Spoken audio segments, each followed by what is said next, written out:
Hi guys, you're in a nutshell with me, Ina. Today our episode is about gardening. Not my garden, someone else's garden. Isa pong Pilipino dito sa Toronto, mahilig mag-gardening.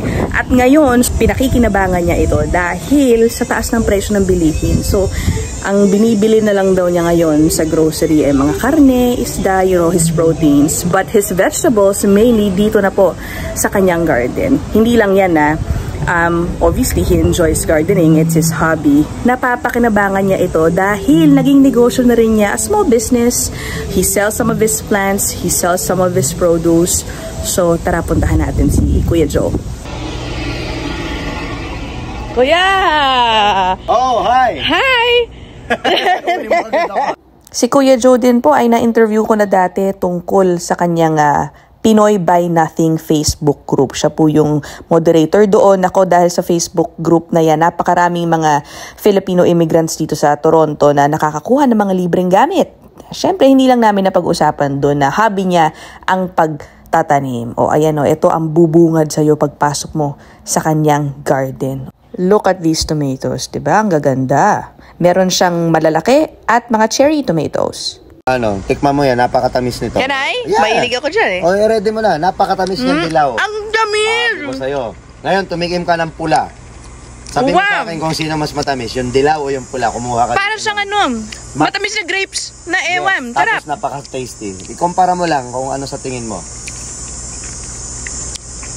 May iba yung pula, pero masarap din na pareho. Ang tamis pareho. Matamis pareho, pero for some reason, mas nagustuhan ko yung dilaw Wow! Para siyang ka-level ng cherry, ganun. Ang sarap. Yung dilaw, may mga dilaw ako dun sa harap. Look at the other side of his garden. Sobrang dami niyang tanim. Halos kumpleto yung gulay sa bahay kubo. Sabi niya, Kuya Joe, he starts planting around spring. Tara, let's ask him some questions. Una, gaano kalaking tulong sa'yo ang gardening? Na may gulay na ako dito tulad ng nakikita mo yung karamihan ng talong dyan, hindi na ako bumibili ng talong ngayon at ampalaya at sitaw kasi dito na bali kung ang kailangan ko na lang bilihin yung kung ano yung wala ako tulad nung pansahog. Oo, mga karne at saka isda, yun kailangan kong bilihin. At least hindi na ako bibili ng dahon ng sili, malunggay na napakamahal, tanglad, may tanglad din ako. Napakaiba, maraming klaseng sili. Nakabenta ka na rin ba ng mga pananim? Maganda yung tubo ng mga ampalaya ko ngayon dahil doon sa greenhouse. Maraming demand na bumili sa akin ng ampalaya. Wow! Nakabenta ako ng mga pananim na ampalaya since hanggang end of July. Organic yung ampalaya. Tsaka napansin ko gustong-gusto ng mga taong ampalaya kasi dalawa ang dalawa ang mapapakinabangan mo sa ampalaya. May dahon ka na, meron ka pa bunga. So, hindi ka matatalo. Sabi ng iba, mahirap magtanim sa Canada dahil laging malamig. Totoo ba? Huwag po tayo mag-iisip ng negative. Kasi kung dahilan agad ang iniisip mo, walang mangyayari. Kasi ako optimistic akong tao Abay, hindi ko pa nasusubukan, sasabihin ko ng hindi masarap. Dapat titikman nyo muna yung pagkain bago nyo sabihin. So, be positive. Ganyan ang karamihan ng mga napunta sa akin. Gusto nila magtanim pero ang dami nilang dahilan. Sabi ko, kung marami po kayong dahilan, huwag nyo na lang subukan. Unang-una, kailangan may oras ka. Ang pagtatanim, it's about time. Kung wala kang oras, don't bother. Kasi kung wala kang oras na magdilig, sino magdidilig ng halaman mo? Sayang lang din lahat, mamamatay lang. Kailangan bigyan mo ng pagmamahal yung halaman mo. Kailangan mo siyang i-cultivate, i-weed mo. At saka, pinaka-importante, maganda yung lupa. Magastos ba magtanim? Lupa lang sa akin ang ginastos ko. At saka pataba. Kasi very resourceful po ako. Yung mga paso na yan, wala akong binili dyan. Bigay lahat ng mga kabarangay ko rito. Kasi nanghihingi ako at saka kung ano yung mga napupulot ko dyan na patapon sa kalsada. Kasi ang dami. Ito, mga snow fence tawag dyan. Pulot ko lang din lahat yan. Nagbibigay yan. Lahat ng para yung mga gagapangan. Napakaganda yung snow fence. Yan. Tapos yung mga kahoy na yon galing sa deck yan. Pag summer, ang dami na nagtatapon ng mga deck kasi binabaklas nila. Lahat ng kahoy na yan. Tapos yung pintura, tinapon lang sa trabaho. So, pininturahan ko pa. So, yun lang. Pati yung water tank ko na orange na yon. Yung container, lahat ng mga balde na yan. Wala akong binili. Mga hingi ko sa mga kaibigan, yung mga nakatira dito. Basta magpo-post lang po ako na naghahanap ako ng balding taniman, baka may extra kayo dyan. Kilala nila ako dito kasi nagbibigay din ako sa plants. So pinapaikot ko lang din yung pagbibigayan dito. Nakakatuwa at nakakabilib talaga itong garden ni Kuya Joe. Kaya tara, pakita ko sa inyo kung anong mga gulay, mga tanim ang meron siya dito. Okay, cucumber. Look at that.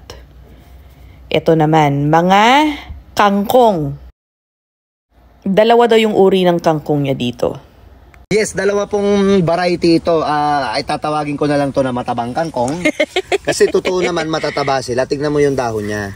Right? Matataba ito. At saka medyo light green siya. Tapos meron namang kangkong tulis. Tatawagin na natin matulis kasi. Tulis. Yes, matulis kasi siya eh. Siguro kung sa pansigang, mas pipiliin ko to. Kasi parang ganito yung nabibili sa Chinese eh. Okay, here meron siyang patola. Mga patola. O, diba? Ayan o, nakabitin lang. Ito, ayan, tignan niyo, may isang pumpkin dyan sa itaas, oh. Kung nakikita mo sa mga post ko, every morning, ang dami kong bulaklak ng kalabasa na napipitas. Oh. Nakakatuwa. Ang dami ko na ulam, ang dami rin bumili sa akin kasi hindi mo mabibili yung bulaklak ng kalabasa sa grocery. Itong mga to, kuya, ano to? Mga squash. Mga squash yung mga yun. Tapos itong mga to... Napitas mo na. Oo, nakapitas na ako. Tapos itong mga onion and garlic. Oh, yeah! Yes, mga onion. Yeah. See, this is garlic. First time kong nagtanim ng garlic. Tapos ito onion. Red onion yan na binili ko. Ito, alam nyo ba to? Okay, that's an asparagus plant. Okay, hindi pa raw nakaka-harvest si Kuya Joe yan because sabi niya, it takes 2 years bago ka makaumpisang mag-harvest. Yan, yung ginagalaw niya na yan, strawberries. Pero napitas na raw niya, nakaisang harvest lang daw siya dyan. This one, look at that, string beans. Itong purple na yan, it's a kind of spinach. At pagdating mo sa likod, nakakatuwa, alugbati. Oy, favorite ko yan.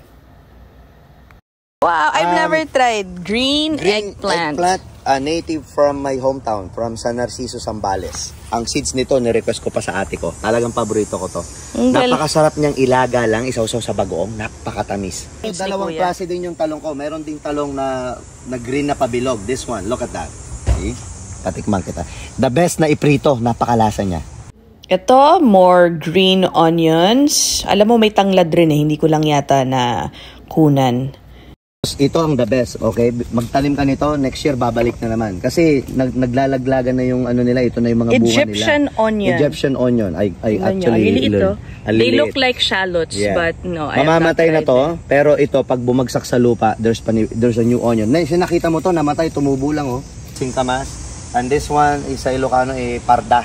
Flat beans na green. Ito, long string beans to. Ito, nakita, ayan, nakatago. Ayan. Long string beans. Yeah. O, diba ang dami? But there's more. Ito, mga okra. Look at that. Ang lalaki. Nakakatuwa naman. Fresh okra right from your backyard. These are bell peppers. Merong green, yellow, at red. Meron din siyang oregano, o diba? Okay daw yan, ilaga mo lang, inumin as tsaa or tea para sa mga inuubo. Ito naman, okay, meron din siyang purple eggplant. Aba, meron din siyang red sili. Siling labuyo galing sa bayan ko. At meron ding saluyot, siling panigang, o yung siling haba. This is the highlight, ang bonggacious na kalamansi. Ang saya, meron siyang kalamansi. Alam mo, mahirap kasi maghanap niyan dito. Kami nga, ang binibili namin, nakabote na. So, hindi na yun pure kalamansi. Medyo diluted na. Ito, tingnan nyo, fresh. Ito, ang namimiss ko lagi, magpitas ng malunggay. Okay, mahirap din po. At mahal kung makahanap ka ng malunggay dito sa Canada. O, ayan, meron din si Kuya Joe. So, ito na. Ayan na yung mga ampalaya. Si green na green, oh. Pwede ka na mamitas dyan. Ampalaya leaves? Ampalaya leaves, yes. Na sobrang... pepper ulit. Oo, Bishop Crown. Oh. Medyo may kaunting anghang, pero panalo siya sa salad. Oo. Etong mga to, kuya? Ito, kamote. Kamote yan, talbos ng kamote yan. Oo. Yan ang ipapasok ko sa winter. Siling pansigang. Ito ang Thai chili. Siling labuyo ng mga Thailand. Yeah. Napaka-anghang. Pero teka kuya, kunyari may nagtatanong, sige, I wanna give it a try. Ano ang pinakamadaling umpisahan na itanim for beginners? Kamatis. Kamatis? Kamatis ang pinaka-the best. Ano siya, minimal ano ba? Minimal lang. Basta lang malaki yung paso niya. Kasi ang kamatis, they can grow very big eh, no? Unless nabibilihin niya yung dwarf. Pero karamihan na kamatis, lumalaki talaga malalaki. Okay. So, big containers tulad ng timba. Kamatis, maganda yung lupa niya. Lalagyan mo lang siya ng tungkod. So, dapat pag sa Canada, you start planting anong buwan? Ang kamatis, March? Okay. April, to be honest, yeah. Pero ang mga sili, yung iba, yung may mga greenhouse, February pa lang. February, March. And then how long do these usually start? Can you start harvesting, let's say, sa tomatoes? Mga July. So July. Talagang patience. Patience. Talagang patient. Kaya kung gusto mo mag-harvest sa summer, dapat maaga ka mag-umpisa. Spring pa lang. Right? Huwag ka maghihintay ng April, May. Ngayon, kung hindi ka naman makapagpatubo ng sarili mo, pumunta ka na lang doon sa bilihan ng tanim. Bibili mo na malalaki na. Kaso, huwag nyong itatanim hanggang hindi tapos ang May 24 long weekend. Minsan, June, kahit yung first week ng June, dumarating pa lang ang lamig. So there you heard it from Kuya Joe. I hope you guys got some good tips para sa mga gusto o nag-iisip mag-garden katulad niya.